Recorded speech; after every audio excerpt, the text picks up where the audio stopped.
After getting their butts whipped in Baltimore, the Seahawks will be looking to bounce back against the Commanders squad, still hanging in the peripheral in the wild card race. Can Seattle get back in the winning on the winning track at Lumen Field? We'll be diving in our latest Crossover Thursday edition here. Locked on Seahawks, Locked on Commanders. Your daily podcast on the Washington Commanders, part of the Locked On Podcast Network. Your team every day.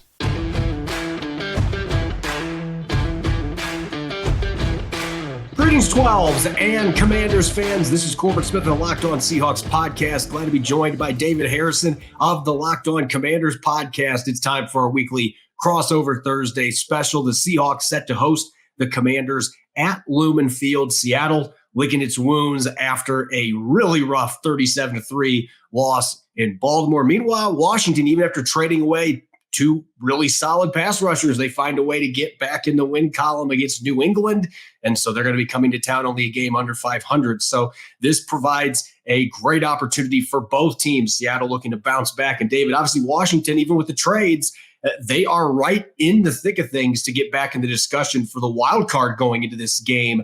And so I'm really looking forward to diving into this Week 10 matchup. This crossover special is brought your way by Prize Picks, the easiest and most exciting way to play daily fantasy sports. Go to prizepicks.com/LockedOnNFL and use the code all lowercase LockedOnNFL for a first deposit match up to $100. David, heading into this game, first time in a couple years that Washington and Seattle have faced off against one another. And Washington, even with trading Chase Young and Montez Sweat before the deadline, they go out and they beat New England. They are right in the wild card hunt in that rugged NFC East. And this is a game that really is a must-win for them. And even though Seattle's 5-3, it feels like it's a must-win for them too, with two games against the 49ers, Cowboys coming up. They got a game against the Eagles coming up. This schedule is going to be brutal in the second half. So this is really a must-win game for both teams at Lumen Field. Yeah, no, I mean, you just said it 100%. And you talk about some of those opponents. The Commanders got the Cowboys twice. They got the Niners, who now have Chase Young coming back to FedEx Field for Week 17. And they've got the Miami Dolphins among some others. So, yeah, I mean, ironically, like the Seattle Seahawks outside of, I guess, just off the top of my head, the Los Angeles Rams and the New York Jets, assuming Aaron Rodgers doesn't come back in a few weeks. Like the Seattle Seahawks are right there among the quote unquote easiest opponents left on the Commanders schedule, which shows you how tough the Commanders schedule is. Because let's talk about that playoff picture. The Seahawks are sitting in fifth place in the NFC. So that's not exactly a cupcake conversation that any team is going to have in the NFC, but especially the team holding the 8th spot in the NFC. But, you know, I think, Corbin, for everything that's gone on with the Washington Commanders, both on the field, off the field, this entire season, and then, of course, during the regular season, I think if you were to tell most Commanders fans coming into the year that midway through the season, there's no clean midway break anymore, but roughly midway through the season, the Washington Commanders would be one spot outside of the wild card spot or the wild card race, but very much in contention. I don't think that most Commanders fans would be happy, but they would be able to accept that and say, okay, let's just start building on some positives. And there certainly are some positives for the Commanders to build on if they can keep the Seahawks from having a get-right game, which, you know, that's kind of what the Commanders have been at certain times this season. So that's going to be key number one, is don't let the Seahawks have a get-right game against Washington like some other teams have already this year. Yeah, this is truly a get-right game opportunity for the Seahawks, and they badly need this one after the second worst loss in the Pete Carroll era. Only a 42-7 defeat at the hands of Todd Gurley and the Rams in 2017 was worse than what just happened with Lamar Jackson and the Ravens. And you can look at both sides of the ball. This was a complete team meltdown for the Seahawks. Even special teams, they made a bunch of mistakes. But everybody is looking at the offense. To me, that's the key storyline going into this football game, because the Commanders have not been the Baltimore Ravens in terms of defense. They lead the league in yards allowed through the air. They've given up a lot of points, a lot of explosive plays downfield, a lot of air yards. If there is a game, especially with the pass rushers that are now no longer in Washington, that were traded away, Montez Sweat and Chase Young, if there's a game that Seattle can get that passing game rolling, this feels like a matchup that is ideal for them to be able to do. And you look at all the weapons Seattle has, it's hard to fathom how rough it's been at times this year for them, how inconsistent they've been. And a lot of people are pointing at Geno Smith, and he's certainly made some mistakes along the way. But the offensive line and the play calling have been very questionable. And that has really impacted Geno Smith's ability to play at his best. So I'm curious to see. It looks like they're going to have this second straight week with the same starting offensive line. That'll only be the second time that's happened this year. That is going to be key to making sure that Geno Smith has some time to throw. And Shane Waldron needs to help his quarterback out a little bit by using the middle of the field. All they did against Baltimore was run routes outside the hashes, and, well, that didn't work very well. So they've got to find a way to support their quarterback, who I still think is a top 10 caliber player at his position. If you put him in a spot to be successful, they have not done that this year. And the offensive line certainly played in with all the injuries they've had. But I'm looking at the offense. I expect the defense to be able to bounce back from what happened. That was a rough second half, but they were on the field 40-plus minutes against the Ravens. Seattle's offense is the side of the ball that has to step up in this game, especially against a defense that, quite frankly, hasn't been in the same stratosphere as what the Ravens have been this year. Yeah, I mean, that's a very fair assessment. You know what I mean? The Washington Commanders defense was expected to be a top 10, top 8. They had aspirations of being a top 5 units. And they're nowhere near that. You know what I mean? They're certainly, and there's nobody more disappointed in that result so far this season than the players in the locker room and the coaches that are on that staff. But that is who they are. And you talk about those explosive passes, and that's really the part of this game that is most concerning to me from a Commander standpoint. If the Washington Commanders are going to win this game, it's going to be because that secondary has found a way to keep the Seattle Seahawks offense from taking advantage of those explosive opportunities. And that, I mean, truly is, it kind of just marries up with the biggest story going on around the Seahawks. That is the biggest story. And I've said this on some other crossovers. So my everydayers, you've heard this before, but you also know it's still true to this day. We were expected to be worried about the quarterback this season. Like, that's what we were supposed to be worried about this season, is how quickly would Sam Howell get up to speed and how much would the defense be able to carry them until he got up to speed. Well, he's putting up multiple 300-yard games, 4 touchdowns here, 3 touchdowns there, second in the league in passing yards, near the top of the league in touchdowns. Like, you know what I mean? Like, Sam Howell is doing some really good things. Now we're worried about the defense. So this season is completely flipped on its head. But you look at some of the recent matchups that they've actually won. The Atlanta Falcons, they beat the New England Patriots. They were able to beat. There's a common trend between those two games, and that is quarterbacks and Mac Jones and Desmond Ridder that were not able to take advantage of explosive opportunities, because the opportunities were still there. They just weren't completed. And you look at the Seattle Seahawks, something that I'm surprised in, and something that I'm sure, Corbin, you guys are all surprised in. Geno Smith is currently 12th in the league with explosive completions of 15 air yards or more. And I know 20 yards is explosive, but I figure if you're completing 15 air yards, you're probably gaining 20 yards on most of those completions. So that number is not terrible, but it's not as high as you would expect. The roster's got DK Metcalf, Tyler Lockett, and even Jackson Smith and Jigba, who I understand has been coming on a little bit more as of late. This could be a game where you see all 3 of those guys get right, as that is the phrase, and with it, Geno Smith.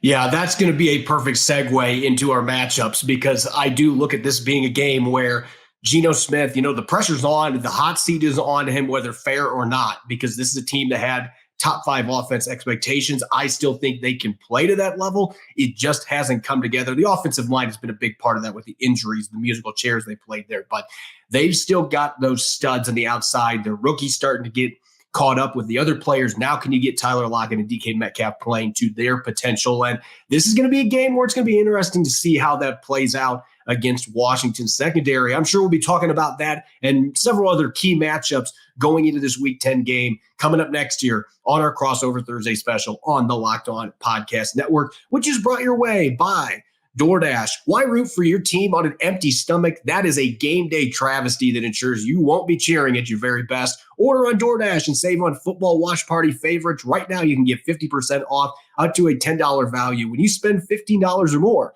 on your first order, downloading the DoorDash app and entering the code LOCKED23. When I'm kicking back and watching the game with friends and family, there is no better place to order than Jet City Pizza, my favorite gluten-free pizza place in the Seattle region. You get a 2-liter root beer, cinnamon sticks for the rest of the party. DoorDash makes the process easy, so I don't have to leave the comfort of my couch for delicious, great-tasting food before and after kickoff. It's so simple, and I've ordered Jet City so much off the DoorDash app. The people who run the restaurant, they know me by name. Ready to satisfy your taste buds on game day? Quench those cravings with your favorite local restaurants via DoorDash. Get 50% off up to a $10 value when you spend $15 or more on your first order by downloading the DoorDash app and enter the code LOCK23. Subject to change.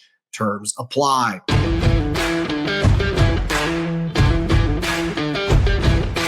You're listening to Crossover Thursday here on the Locked On Podcast Network. Locked On Seahawks, Locked On Commanders. I'm Corbin Smith, host of the Locked On Seahawks podcast. Glad to be teaming up with David Harrison of Locked On Commanders. We've got this big matchup coming up in Week 10. And again, the Commanders, they are right in the thick of things to get back into that wild card race. The Seahawks holding the number 5 seed. They're technically tied for first place with the 49ers, the 5-3 record. The 49ers, though, get the tiebreaker at this juncture. So Seattle's got the first wild card in the NFC. So two teams that are very much in the playoff hunt. Seattle with the better record. Washington, though, is the team that's got momentum coming off a win going into this contest. Let's get to the matchups, David, and we'll start with the Commanders on the offensive side of the football. What are you going to be watching most closely in this game coming up on Sunday from an offensive standpoint for the Commanders? Yeah, it's going to be Sam Howell against the Seahawks secondary, and traditionally, obviously, you would talk about the receivers against that secondary and Terry McLaurin, Jahan Dotson, Curtis Samuel, maybe. I'm kind of 50-50 on whether or not I expect him to actually play this weekend. We'll see how the week of practice goes and all that stuff. And then you also got guys, Byron Pringle has carved out a little bit of a role. Jamison Crowder has had kind of a small resurgence, and De'Ami Brown is always a threat to have a big player too in a given game. But the Seattle Seahawks defense is not giving up a lot of explosive passes. And, the Washington Commanders and Eric Bieniemy and Sam Howell have shown that they are willing to take the checkdowns and the small passes to try to lead to the big passes, but they are still trying to lead to those big passes. And that's really where my concern comes in, because Sam Howell in the evolution of a young quarterback, right? You've got the physical attributes, you've got the mental attributes. Well, the physicals are all there. We know he's got the arm. He can put the ball placement there. There's been all kinds of graphics going around early this week about, big time throws and all this stuff that Sam Howell is making. So we know those things are there, and he's more mobile than I think some people give him credit for or realize until they see him in person. The mental side is really where we need to see things pick up. And this is the second of back-to-back major tests for a young quarterback, because against the New England Patriots, it was all about pre-snap recognition. It was all about immediate snap recognition as well, with Bill Belichick and his ability to disguise his coverages and his blitzes, and you never know where guys actually coming from. Against the Seattle Seahawks defense, I think this is the other side of the mental equation, whereas you have to temper your want to be super aggressive, because if you overswing against the Seattle Seahawks defense, I think that they're going to make him pay. And I really look at this game, Corbin, if the Commanders win, I think Sam Howell throws at least 2 touchdowns. If the Commanders lose, I think Sam Howell throws at least 2 interceptions. I really think that's going to be the swing in this game, because it's going to be based on how Sam Howell can place the ball against these cornerbacks that Seattle has that most Washington fans wish that they had instead. Yeah, I'm looking at a very similar matchup, but you mentioned the quarterback. I'm talking about the receivers here, because I think the Commanders, one thing that they have done a great job, and they've had their roster building issues over the years, but they've got 3 very different style receivers for Sam Howell to throw to. And I think that plays well against the Seahawks, who they've got a little more versatility in that secondary than what they've had. But Reek Woolen's had a disappointing sophomore season. There's been a couple games that he's looked like his rookie self, but then last week he looked horrible against Baltimore. They exposed him as a run defender and in coverage. Devin Witherspoon's been fantastic most of his rookie season. He didn't play very well last week either, though, and he's mostly been playing in the slot. Trey Brown on the other side has made some big plays, but there's also been some missed tackles left in the field. It just feels like a matchup where the Seahawks, I don't know that they have the talent advantage there. If everybody's playing at their best, I think their corner group is as good as anybody's, but they've been inconsistent at times, and Washington's got 3 very different receivers that can all do damage in different ways. Sam Howell's been throwing the ball, getting it downfield. Seahawks don't give up a lot of explosives in the passing game, but still, this is a very overlooked receiving core that I think has a lot of talent, very different style players that I would have some concerns about if the Seahawks are not in their A game. So that is, to me, the matchup that defines this game. And flipping the script now, when the Seahawks are on offense, I'm going to be strictly looking at the interior offensive line against Daron Payne and Jonathan Allen, because the Commanders don't have the 2 stud edge rushers they had. They traded away Montez Sweat. They traded away Chase Young. But I'm still really worried after seeing what the Ravens did to Seattle's interior offensive line last week. And Jonathan Allen and Daron Payne are both very good players. That is a strength for this football team. So can you keep that pocket from collapsing so that Geno Smith actually has a little time to read what's going on and make the right throws? He didn't get that opportunity last week. I think the tackles can be okay on the outside, but interior pressure really can mess up an entire offense. And that's something that concerns me a lot from a Seahawks perspective going to this game. Even though they're going to have the same starting lineup a second week in a row, maybe that helps. This has been a problem for them in the run game too, being able to create push for Ken Walker III and Zach Charbonnet. Yeah, what's going to be interesting there, it's the continuation of the story of what's going to be the Washington Commanders' identity without Chase Young and without Montez Sweat. Whether the production was there on a consistent basis year in, year out from either of those guys or not, there was no denying that those two guys really kind of gave the personality to the defensive line and the pass rush from the Washington Commanders, even if they weren't necessarily pound for pound the best players, on that defensive line. And now this is a group that's in search of their personality, of their identity, that in that front four alone. And last week, no sacks against Mac Jones and New England Patriots. You had some pressures, a couple of quarterback hits, and a lot of people kind of came out a little bit deflated and a little bit discouraged. But, something that I've kind of pointed to give them a little bit of encouragement is, the pocket containment and the edge containment against the run against the New England Patriots was much better. The 64-yard run that Ramondre Stevens had against the Washington Commanders defense was, obviously the anomaly, a big anomaly, but fortunately it was the anomaly. So if you can continue to do those things, you kind of sacrifice a little bit of explosiveness for a little bit more consistency and technical execution. And then you have to hope that the back end can kind of feed off of that and make things happen. So 1 week, in anything doesn't tell the tale of what you're going to become. 2 weeks starts to tell that tale. So we'll see if we get a good version of the Washington Commanders defensive front or not. But like you said, Jonathan Allen, Daron Payne expected to carry a lot more weight. And actually, Jack Del Rio's defense, according to the tallies I was able to find, blitzed about 23% of the time against the New England Patriots. Coming into the season, they were blitzing about 17% of the time. So that shows you that there is an increase already in the amount of aggression that Jack Del Rio is showing. So again, you talk about those receivers and this defense's willingness to give up some explosive plays. If Geno Smith can react to those blitzes, that some of those are going to be unscouted now because of that increase. That could bode well for the Seahawks, but it could also lead to some mistakes by Geno Smith and potentially some opportunities for takeaways from the Commanders defense. Let's talk wild cards real quick. A player maybe that's under the radar, not being talked about, that you could see having a big game and potentially swinging things into the Commanders' favor on the road.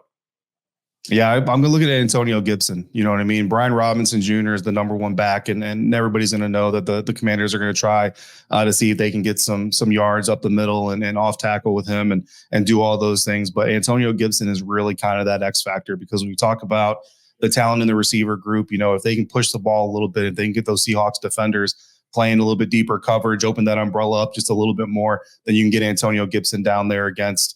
He's not a super big guy, but there's still going to be opportunities against smaller defensive backs or slower linebackers or safeties that don't have the right combination of skills to really work with him. Something that we were all excited for coming to the season, and even AG himself was excited for, was the opportunity to potentially split wide and actually play more of a receiver route almost, even though he's a running back. Haven't seen that as much. Would love to see that get unveiled here by Eric Bieniemy. He has been unveiling more and more of his offense, Corbin, as we've gone through.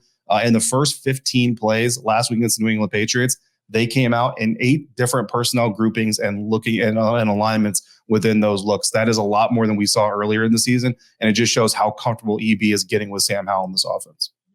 From a Seahawks perspective, I've got to go with Jake Bobo as my wild card here. I mentioned all the other receivers that the Seahawks have, and they're wanting more production from DK Metcalf, from Tyler Lockett. Jackson Smith and Jigba's been coming on, but Jake Bobo didn't have any catches last week. In the games where they have gotten him the football, they just win. The guy just, every time he's involved with plays, he finds a way to make a positive impact. And so I look at this game with the big plays the Commanders have given up. Jake Bobo's not a guy that's going to run a 4.4. He actually ran a 4.99 in his pro day. He's more of a 4.6, 4.7 guy, in my opinion, based on the way he runs in the field. But he's not a burner, but he gets downfield. He's a very smart route runner.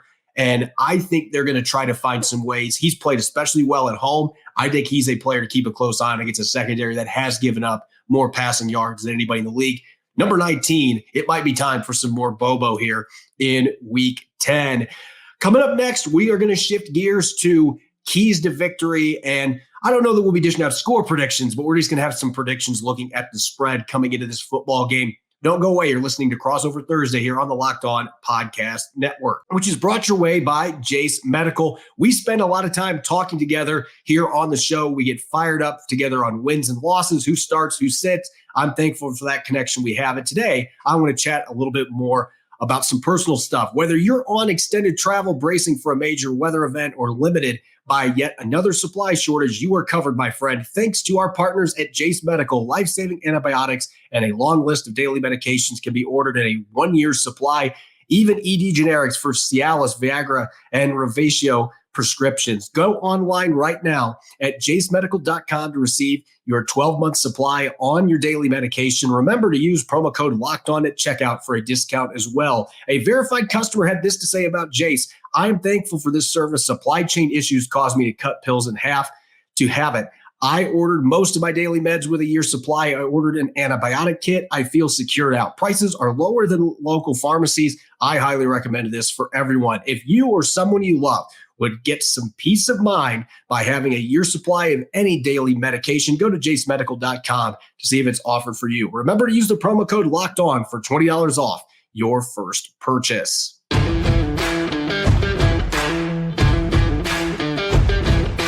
You're listening to Crossover Thursday here, Locked On Seahawks, Locked On Commanders. I'm Corbin Smith, host of the Locked On Seahawks podcast. Glad to be joined by David Harrison, the host of the Locked On Commanders podcast. We've got this big NFC matchup, a key one in the standings. The Commanders just on the outside looking in the playoff race, the Seahawks holding the number 5 seed. Currently, these two teams set to duke it out at Lumen Field on Sunday. Let's talk keys to victory. The Commanders have some momentum, even though the Patriots are not very good this year. A win is a win in the NFL, and the Commanders are able to get it done. They're going to be coming out to Pacific Northwest with nothing to lose here, looking to get even further up in the standings. And the Seahawks, they're still licking their wounds after that awful loss in Baltimore. What do the Commanders need to do, David, to go into Seattle and find a way to escape with a win?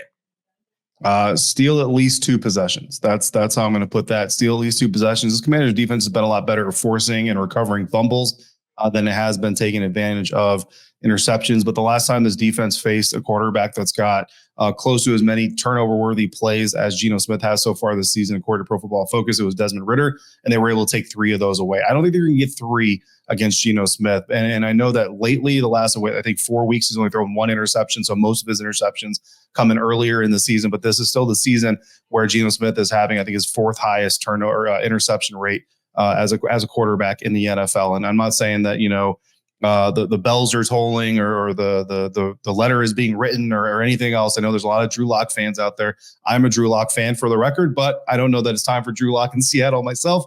Corbin, that's more your lane. But if this Washington Commanders defense can take away at least 2 possessions, whether it's interceptions, whether it's fumbles, or even a special teams muff somewhere, then I think that gives them a chance. And I think they kind of need that in order to beat the Seattle Seahawks on the road. It's going to sound cliche, and a lot of times when we talk about these keys to victory, I dive into real technical stuff or specifics. But to me, it's don't beat yourself. This is what the Seahawks did last week. And what people weren't watching the game closely don't realize is that Baltimore was up 7-0 midway through the second quarter. It's not like this game was a blowout early, and Seattle created a turnover late in the first half that gave them a chance to make it a 1-score game, and they couldn't capitalize on it. So the game was one of those that really snowballed on Seattle in the second half, with the Ravens ripping off a bunch of big runs. But Seattle on both sides of the ball had so many self-inflicted wounds. They came in and missed more tackles than they've missed in any game this season. They had a couple false start penalties.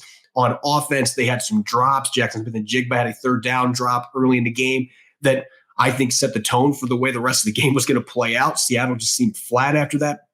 They have to play their game, play within themselves, and that includes the people that are on the sidelines. They need Shane Waldron to dial up a quality game plan that gives Geno Smith an opportunity to be successful and his offensive line an opportunity to be successful. So don't beat yourself. And that really goes for both sides of the ball. And that's eliminating those turnovers too, because that's been a big problem for them the last 4 games. 8 turnovers by Geno Smith during that time. They need to protect the football, and they need to not beat themselves. And I think if they can cut down those self-inflicted wounds, this is still a team that I think has enough talent to be in that upper echelon of the NFC, but they haven't put it completely together to this point. So they have to play clean football to have a fighting chance. Keeping that in mind, coming into this game, the Seahawks, the last that I checked, they were 6.5-point favorites in this game, which surprised me, to be frank with you, David. I thought it was going to be much tighter than that, but Seattle has been much better at home this year. They've gotten a little bit of that 12 advantage back at Lumen Field that was missing the last several seasons. It's been noticeably louder in the stadium this season with some of the young rookies and young players they have. The fans are really excited about. But nonetheless, I didn't expect that the spread was going to be that wide with the Seahawks coming off of that awful blowout loss to the Ravens, but they're back at home. Expectations are that the Seahawks are going to bounce back in this game. You look at that spread, how do you feel about the Commanders being able to come in and cover that or even pull off the upset here against the Seahawks? Yeah, I've kind of made a rule for myself going forward, Corbin, that if I don't think this Washington Commanders offense can put up at least 25 points against the defense they're about to face, then I'm not going to allow myself to predict a Commanders win. And, when you look at the Seattle Seahawks, we already kind of talked about some of the playmaking ability in the secondary and how that could potentially impact a young quarterback. The Seahawks have given up 25 or more points 4 times. They've given up 20 or less than 25 points 4 times. So it's pretty much split. And it's 2-2. Twice on the road they've done it. Twice at home they've done it. The Commanders are a better team on the road. Do I think this Washington Commanders team can put up 25 points against the Seattle Seahawks? Yeah, I think that is possible. And this is, again, going back to what I already said. I think Sam Howell either gets 2 touchdowns or he throws 2 interceptions. And that, to me, is going to be the impact on the game. So, this isn't going to help a lot of people who are looking to bet, but if the Washington Commanders win, then obviously they're covering that. They're underdogs, so of course they're covering that. But if they lose, it will be by more than 6 points, certainly. So really the question, if you're a betting person, is do you think the Washington Commanders are more likely to throw, or Sam Howell is more likely to throw 2 touchdowns against the secondary or 2 interceptions against the secondary? How you feel about that should tell you how you should feel about which line you're going to take in this game. Yeah, I feel like it's really difficult to put a finger on what to expect from a betting standpoint from the Seahawks team this year, because as you mentioned, the defense has had 4 games. They've been really good. They've had 4 games where they haven't been good. And then the offense has been so inconsistent. So trying to figure out what's going to happen there. I think the Seahawks on paper are a 6.5 points or better football team than the Commanders are. But they haven't played to that level, even with a 5-3 record. They have not had many games. They've won a number of games where it felt like they were trying to steal defeat from victory. So this is a team that has yet to put everything together. So I would say right now that 6.5 point spread, I actually like Washington's chances to be able to cover that and potentially win, just because I don't trust the Seahawks at this point to play to their potential. Now, maybe this is a game that it happens. At some point, you would think that the light switch is going to come on, especially on offense. But until we see it, it's really tough to predict what this football team is going to do. And I expect that this is going to be a close game, because that's really what the Seahawks have played all year, other than last week. They have played tight games. They have a tendency to play down to competition too, unfortunately. So until they're able to show they aren't going to do that, I think this is a game that has a chance to be really close. And Washington is a team that I think could put Seattle on upset alert. But I'm sure both of us will have predictions coming up on our Friday episode. I'm Corbin Smith for Locked On Seahawks. He's David Harrison for Locked On Commanders. Thanks to all the 12s and Commanders fans out there for listening to Crossover Thursday. And make sure to subscribe to Locked On Seahawks and Locked On Commanders on YouTube or wherever you get your podcast to make sure you don't miss an episode, including tomorrow's Friday episode coming up. Thanks for tuning in. Enjoy the rest of your Thursday. Go Hawks, go Commanders.